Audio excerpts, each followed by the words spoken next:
অতঃপর আজকে 3 দিন হয়ে গেল, বাড়ি থেকে কোনো কথা হয় না। সন্ধ্যায় বাড়িতে ফোন দিলাম মার কাছে, তো মা ফোন দিয়ে বললো আমি তো নানি বাড়িতে এসেছি।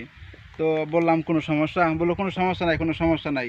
3বার এই কথা বলার পর আমারও খটকা লাগলো যে কি হয়েছে। এমনিতে বাড়িতে 3 দিন ধরে কথা হয় না। মা ওই ওই কথা বলেই ফোনটা কেটে দিল, মানে ফোনটা লাইন নাই, তাই যার কারণে কেটে গেল সমস্যার কারণে। পরে আমি মামাতো ভাইকে ফোন দেওয়ার চেষ্টা করলাম, অনেকবার ফোন দেওয়ার পরে 10বার বা 15বার ফোন করার চেষ্টায় মামাতো ভাই ফোন ধরলো। ফোন ধরে আমাকে বললো যে বাবা আর নেই, বাবা রাস্তায় দাঁড়িয়ে ছিল, পুলিশ মানে মিছিলে ছিল, তখন ওই পুলিশের গুলিতে বাবা আহত হয়, পরে হাসপাতালে নিয়ে আসার সাথে সাথে বাবা মারা গেছে।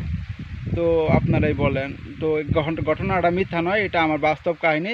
গতকালকে আমার বন্ধু যে ইমরান, আপনারা তো দেখছেন একসাথে ভিডিও বানাই, তো বন্ধুর বাস্তব কাহিনী, বন্ধুর আপন মামা, ছোট মামা মারা গেছে গতকালকে। তার জন্য সবাই আপনারা দোয়া করবেন যেন আল্লাহ তাকে ব্যস্ত নসিব করেন। তো সেই দেশে টাকা পাঠানোর জন্য আমরা অর্থনৈতিক টাকা যেন ঘুরে, সেই জন্য আমরা প্রবাসীরা মাথার ঘাম পায়ে ফেলে পরিশ্রম করে টাকা পাঠাবো সেই দেশে, যাতে রাজনীতি করে আর পুলিশের গুলিতে আমার মামা, আমার ভাই, আমার মা মারা যায়, সেই কারণে আমরা টাকা পাঠাবো দেশে। প্রবাসী ভাইয়েরা, আপনারা কি আমাদের সাথে নাই?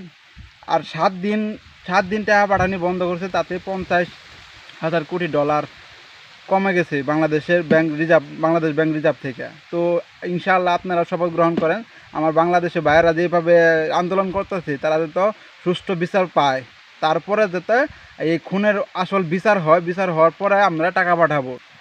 আমাদের ওয়াদা যে আমরা এখন টাকা পাঠাবো না, আমরা টাকা পাঠাবো সেই দিন যেদিন বাংলাদেশে সুষ্ঠু বিচার হবে।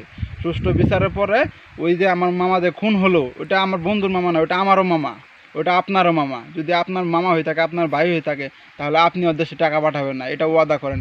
শুধু 2টা মাস টাকা পাঠাবেন না, দেখেন বাংলাদেশের অবস্থা কী হয়, অর্থনৈতিক টাকায় ঘুরে বন্ধ হয়ে যাবো গা।